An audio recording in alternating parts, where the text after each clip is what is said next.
A little while ago, I was having a conversation with a friend about Black Sabbath's new album 13, and the topic of Sabbath's music and Tony Iommi's influence on heavy metal guitar came up. He said, well, of course, Black Sabbath practically invented the genre of heavy metal. Of everything discussed about his playing and the band's great music, this comment stuck with me the most. Sure, Black Sabbath are considered the godfathers of heavy metal, and no one is going to deny their first couple of albums are landmarks in the genre, but were they really the first? Led Zeppelin and Deep Purple both had records out by 1969, and with some fairly heavy material on each, and both of those bands, along with Sabbath, comprised the big three pioneers of heavy metal. Not only that, but you had bands like Blue Cheer, the MC5, Steppenwolf, and others with fairly heavy material coming out around the same time. So let's take a look at some of this stuff to see why or why not Sabbath ought to be considered the first metal band. The musical foundation for what we now consider metal was an outgrowth of rock music, which was itself an up-tempo and more culturally defiant version of the blues. In coupling itself with blues music, many pioneering metal guitarists such as Ritchie Blackmore also studied classical guitar, which provided the technical proficiency that metal guitar would become associated with. Feel free to wiki exactly what they consider to comprise the musical elements of heavy metal, but personally, I think one of the most important elements in what exactly makes heavy metal is the presence of a distorted electric guitar. And that's where we'll be beginning our look at who could be the first metal band. Distortion is created when an instrument's sound peaks are compressed and overtones are added. This results in a fizzy or dirty sound. Guitar distortion is probably as old as the electric guitar itself. Early amps were known for being low wattage and were often built with primitive electronics. As such, when guitarists turned up their amp's volume beyond what it was designed for, it would distort. It's like turning up a tiny stereo louder than the speakers can handle. Likewise, if an amp had its electronics knocked around, like say if it were bouncing around in the back of a truck over many miles, this would also cause problems with the electronics. Guitarists who've toured with even modern tube amps that are not properly protected can tell you all about the long-term effects this can have on an amp.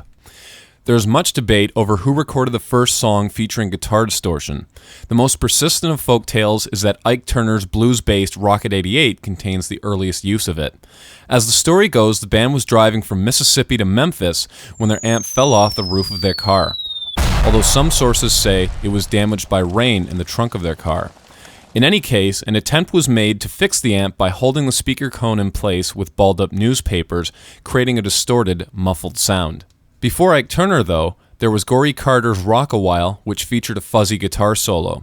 Likewise, there are reports from other musicians stating that at the time, guitar distortion wasn't all that uncommon, especially during live gigs when amps were routinely being pushed beyond their limits to be heard. By the early 1950s, guitarists such as Howlin' Wolf's Willie Johnson, Pat Hare, and Chuck Berry began experimenting with distortion, and fuzzy guitar tones can be heard on their recordings from the era. Surf music of the late 1950s also began to utilize a twangy, slightly overdriven guitar sound. In 1958, Link Wray recorded Rumble, a distorted bluesy surf song which also utilized one of the earliest forms of guitar feedback and made use of the power chord, which we'll be talking about in a second. Although Wray was hardly the originator of the power chord, which has been performed by many blues guitarists before him, such as Pat Hare and Willie Johnson, Wray was one of the first musicians that helped to popularize it. In fact, Pete Townsend of The Who was one of those musicians who was heavily influenced by this song and utilized power chords during his famous live windmill guitar playing. Link Wray is also notorious for being one of the only musicians to get an instrumental banned from the airwaves. Rumble features no vocals, lyrics, or sound effects in the entire song, but was banned because of the title, a rumble being slang for gangs engaged in street fighting.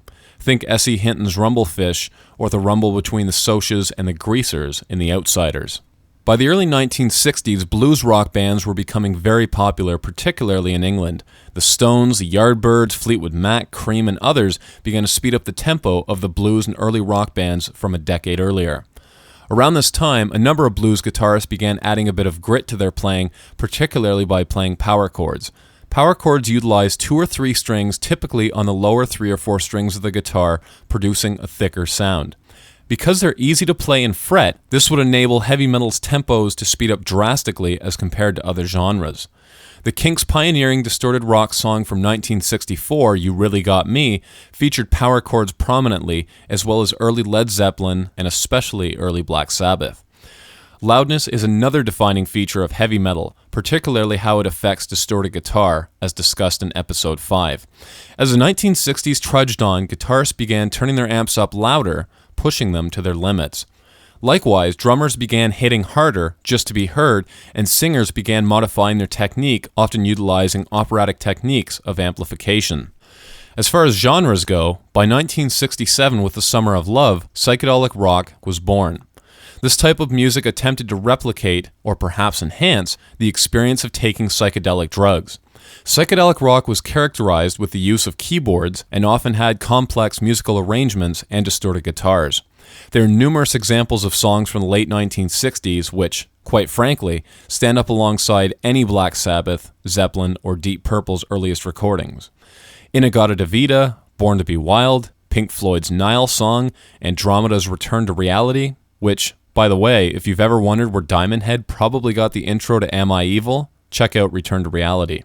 So basically, what I'm getting at is heavy distorted music existed before Black Sabbath, and even Black Sabbath considered their music to be loud blues music at the time.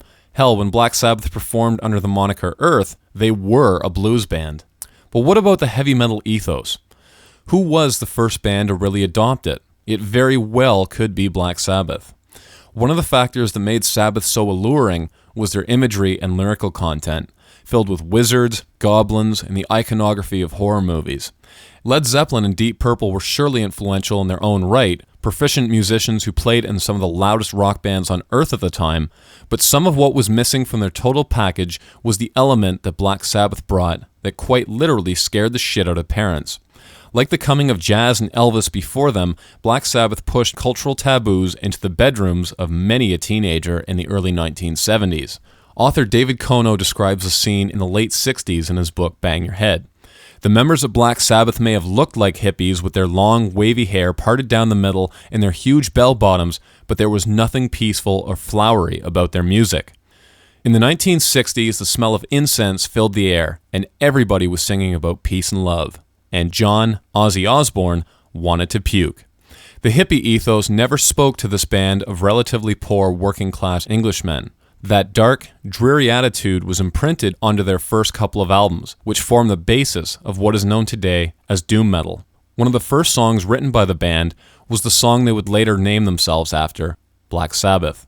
The song utilized the musical tritone and established the musical groundwork for other songs to follow, such as largely playing in minor keys, which evoked the thoughts of horror movies. Another defining aspect of Sabbath's sound was the use of down-tuned guitars. Today, tuning down is fairly common in metal music, but at the time, it wasn't a terribly common practice. This decision was owed largely to the fact that Tony Iommi had an accident at the factory he was working at, which caused the tips of his middle and ring finger to be taken off. This resulted in the need for metal tips on his fingers and certainly influenced Iommi to make liberal use of power chords. Downtuning further helped by making strings easier to play and bend, and had the added benefit of producing a thicker and heavier tone. So if the blues is largely an American style of music, and metal owes much of its musicology to the blues, why were so many of the pioneering bands from England? Lips from Anvil may have the answer. He suggests that one of the fundamental differences between European and American music, and why heavy metal was largely birthed in Europe, is because of the cultural approaches to the modes that bands would play in. European bands tended to play in minor keys and would utilize things like dissonant modes and other classical elements, whereas American music was more centered on a blues-based and pop approach to songwriting and arranging. So as you can see, figuring out just who the first metal band is all but impossible. Even with all the knowledge we have of rock's early history and obscure recordings, we can never know for sure how many metal bands never made it out of the garage in the 1960s to even cut a demo, never mind to record an influential album. So if you ever find yourself debating this topic, I think mentioning Purple, Zeppelin, or Sabbath as the original three is probably a safe bet. just so long as you keep in mind the number of earlier musicians who paved the way for the likes of those bands. So before we end this episode, here are a few samples of some of the songs I discussed in the video, just so you can get a feel for what some of this pioneering music sounded like.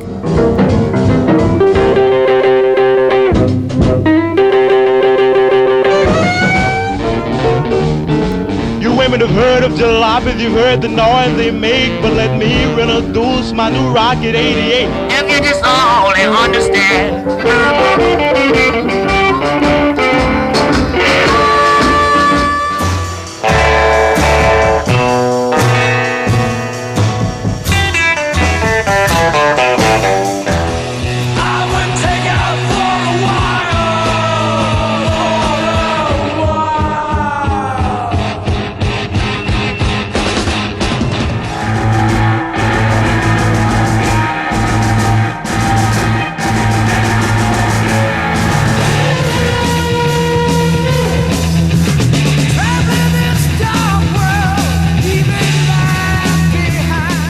That's all for this episode. While you wait for the next one, make sure to check out the Power Metal Point page on Facebook. You can also check out past episodes or listen to interviews I've done with other metal musicians and producers on the Final Stage Metal channel. Until next time.